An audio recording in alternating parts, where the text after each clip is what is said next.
EPFO ఉద్యోగులకు good news. కొత్త PF rules. 15,000 నుంచి 25,000 పెరగనున్న వేతన పరిమితి. EPFO new rules. వేతన పరిమితి పెరిగితే ప్రతి నెల మీ జీతం నుండి కట్ అయ్యే మొత్తం పెరుగుతుంది. దీనివల్ల మీ చేతికి వచ్చే నగదు తగ్గుతుంది. ఇది మీ నెలవారీ ఖర్చులపై ప్రభావం చూపవచ్చు. మీ పీఎఫ్ ఖాతాలో నిల్వ పెరగడం.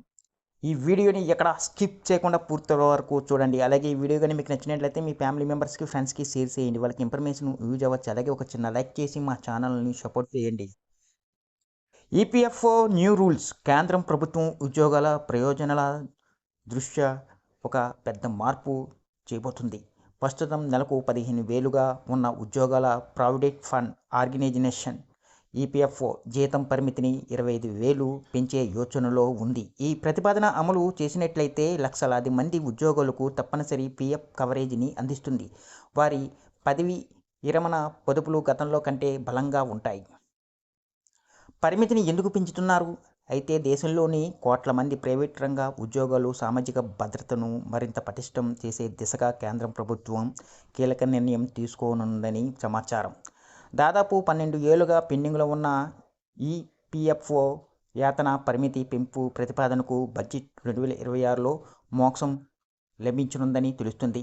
ప్రస్తుతం ఉన్న వేతన పరిమితి 15,000 నుంచి 25,000 వరకు పెంచే దిశగా కసరత్తు జరుగుతుందని తెలుస్తుంది. దీనివల్ల ఉద్యోగుల నెలవారీ పెన్షన్, పీఎఫ్ నిధి గణనీయంగా పెరుగునుంది. అలాగే వేలాది మంది ఉద్యోగులు ఈపీఎఫ్ఓ పరిధిలోని రానున్నారు. దీంతో వారికి అదనపు ప్రయోజనాలు లభిస్తాయి. ఎంప్లాయీస్ పెన్షన్ స్కీమ్ ఈపీఎస్ కింద పెన్షన్ లెక్కించేటప్పుడు ప్రస్తుతం వేతన పరిమితి 15,000 మాత్రమే ప్రతిపాదికంగా ఉంది. ఇది 25,000 పెరిగితే వృద్ధాప్యంలో వచ్చే నెలవారీ పెన్షన్ మొత్తం కూడా గణనీయంగా పెరుగుతుంది. ప్రస్తుతం 15,000 కంటే ఎక్కువ బేసిక్ జీతం ఉన్నవారు ఈపీఎఫ్ఓ పరిధిలోకి రావడం లేదు. పరిమితిని 25,000 పెంచడం వల్ల కొత్తగా దాదాపు 1 కోటి మంది అదనపు ఉద్యోగాలు పీఎఫ్ పెన్షన్ ప్రయోజనాల పరిధిలోకి వస్తారు. అలాగే జీతం పరిమితి పెంచినట్లయితే పీఎఫ్ కంట్రిబ్యూషన్ పెరుగుతుంది. దీనివల్ల ఉద్యోగాల చేతికి వచ్చే జీతం స్వల్పంగా తగ్గే అవకాశం ఉంది.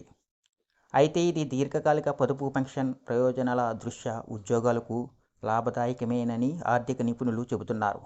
వచ్చే నెలలో జరగనున్న central board of trustees CPT సమావేశంలో ఈ ప్రతిపాదనపై తుది నిర్ణయం తీసుకునున్నారు. బడ్జెట్లో దీనిపై అధికారిక ప్రకటన వస్తే మధ్యతరగతి తక్కువ వేతన జీవుల ఆర్థిక భవిష్యత్తుకు పెద్ద భరోసా లభిస్తుంది. గతంలో ఈ పరిమితిని 6,500 నుండి 15,000 వరకు పెంచారు. ఇప్పుడు ఈ పరిమితిని మరింత పెంచి 25,000కు మారుస్తామని చెబుతున్నారు. పీఎఫ్ లెక్కింపు ఎలా మారుతుంది? సాధారణంగా మీ ప్రాథమిక వేతనలో 12% పీఎఫ్ ఖాతాకు మళ్లిస్తారు. యాజమాన్యం కూడా అంతే మొత్తాన్ని జమ చేస్తుంది. అయితే ప్రస్తుతం మీ జీతం 30,000 అయినా పీఎఫ్ కటింగు కేవలం 15,000 ప్రాథమిక వేతన పరిమితి పైనే అంటే 1,800 జరుగుతుంది. భవిష్యత్తులో వేతన పరిమితిని 25,000కు పెంచితే 3,000 25,000లో 12% నేరుగా మీ పీఎఫ్ ఖాతాకు వెళ్తుంది.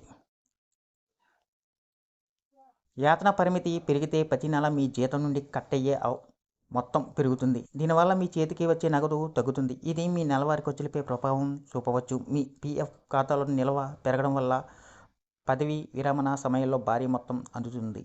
అలాగే పెన్షన్ బీమా ప్రయోజనాలు కూడా మెరుగుపడతాయి. సుప్రీంకోర్టు ఆదేశాలను అనుసరించి ఈ పరిమితిని పెంచాలని ప్రభుత్వం పరిశీలిస్తుంది. ఈ వీడియో కానీ మీకు నచ్చినట్లయితే ఒక లైక్, సబ్స్క్రైబ్ చేయడం మాత్రం మర్చిపోకండి.